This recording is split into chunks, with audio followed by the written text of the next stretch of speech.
What's going on, amazing people, beautiful people? I hope and pray that y'all are just doing phenomenally well. So, on this video, I want to deep dive into pulling data for your real estate investing journey. Data is going to be so crucial to every single aspect on what we do. In fact, it's almost like one of the lifelines, if you will, of getting deals done and getting deals done consistently. But there's a lot of confusion on data. So that's what we're going to be covering and talking about in this video. So you're not going to want to miss it.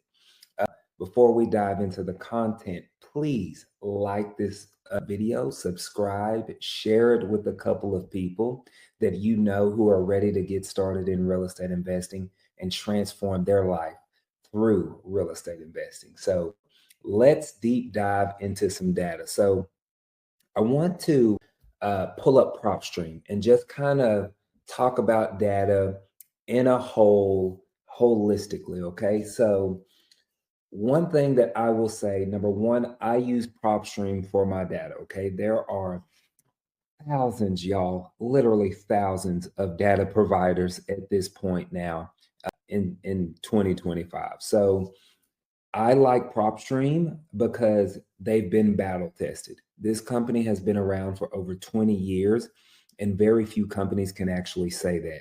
So I want you to think about that, if you will, for a second. If a company has been around for 20 years, that means they're doing something correct, right? Exactly. So I don't want any of those brand new companies that are just glitz and glamour. I want somebody that's been through the ringer, that's continuing to evolve. That's number one. That's why I use PropStream. Number two is, let's get this crystal clear. Actually, let me blow myself back up here. There is not one, and I want you to put this in the comments, not one data company that is going to have 100% accurate data. Not one. All right. Put that in the comments below for me. Not one. And so many people get held up and held bound by that right there. They think that, wait a minute, something's off here. They put in their personal address and it doesn't show the exact mortgage balance on what they owe on their current house. Or the same thing with, a seller. We're not looking for that. We're not diving into all of that right there, okay? It's there as kind of like a frame, if you will, or a guidance. But the absolute best place, I'm going to give you the secret though, all right? The best place to get 100% accurate information on any property at all, is from talking to the property owner. That's it. Mic drop. Okay.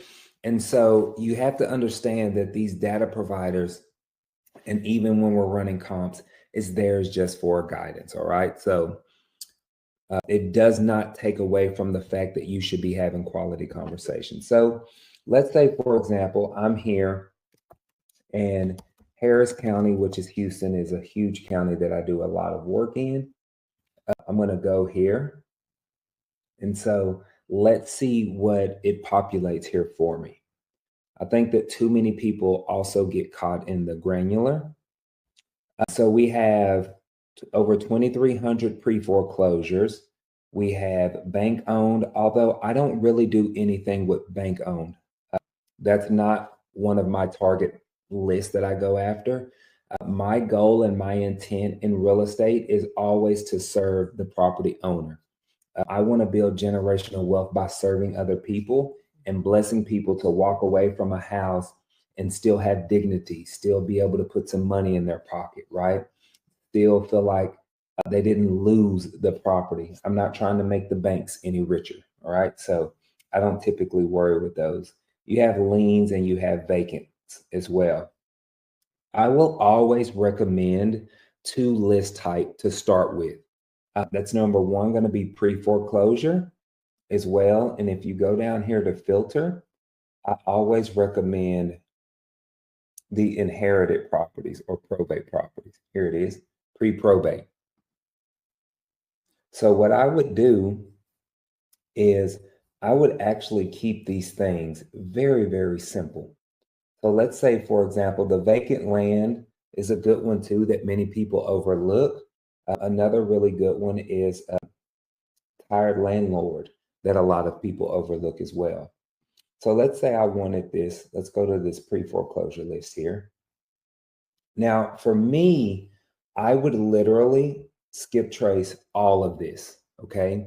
I would download all 2,379 of these pre-foreclosures lists.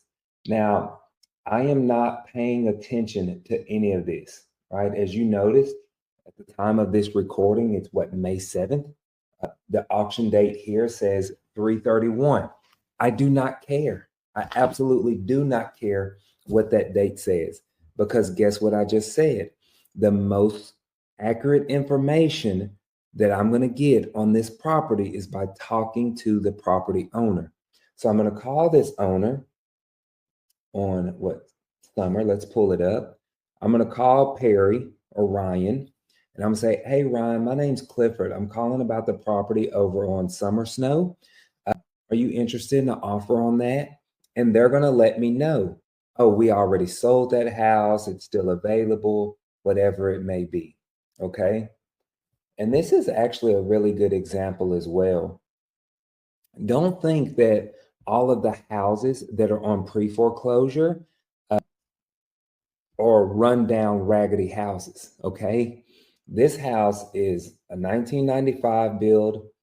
It has a pool. It's in a very beautiful community. Like, look at the house. It's very aesthetic and it's nice, like well maintained, right? But guess what? People with money still fall on hard times. You know, one of my pastors always said, be careful when you judge people because you're not done living yet. You just never know what life is going to bring you or whatever life's going to throw at you. So that's just a little side note. But anywho, you can tell that this is a really nice, well-kept house. So just don't be surprised if you see beautiful properties like this. And this is 4,200 square feet. So we're going to go through here and we're going to reach out to every single one of these property owners. Here's the thing that a lot of people get mistaken, if that's the right word to say it. They think they're going to find a list that is for highly motivated sellers, right? There's actually no list just for highly motivated sellers. I don't care what anybody tells you, right? What you do is you pull the data, you reach out to the property owners, and you see if they're open to selling their property. It is just that simple, okay? Do not let anybody sell you a list and say, hey, these are the highest motivated sellers, period. No, they're not, right? Just because they're in pre-foreclosure doesn't mean they're necessarily motivated to sell, because some people are fighting to keep their home. Some people are trying to go through loan modifications and certain things of that nature, right? And then some sellers are honestly just procrastinators. You know, obviously they procrastinated on paying their mortgage, or they didn't sell it in time before it came to that. So there's a hint of procrastination there. So don't think that every single person on this pre-foreclosure list, what we're trying to do is we're trying to identify a certain level of motivation, right? Because if we know that they're in foreclosure, they might be more amped to actually selling that house. And so that's what it's about, and that's what it's for. So I hope this kind of helped or shined a little bit of light on data in general, but do not overthink it. Go in here, pull one or two list type, your pre-foreclosure and your probate. I always recommend those. I swear by those two lists. And just get started. Skip tracing and start marketing out to people. In fact, what I want you to do, there's going to be a link to PropStream in the comments. It's a free 7-day trial, completely free. Okay.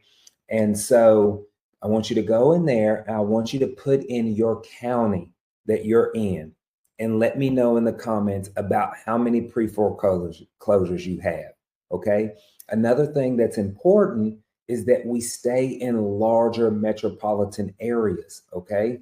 Because let me go back. I was going to wrap this video up, but now I'm going to kind of show you. If you notice, Harris County here has 2,300 pre-foreclosures. Harris County is a large city. That's Houston.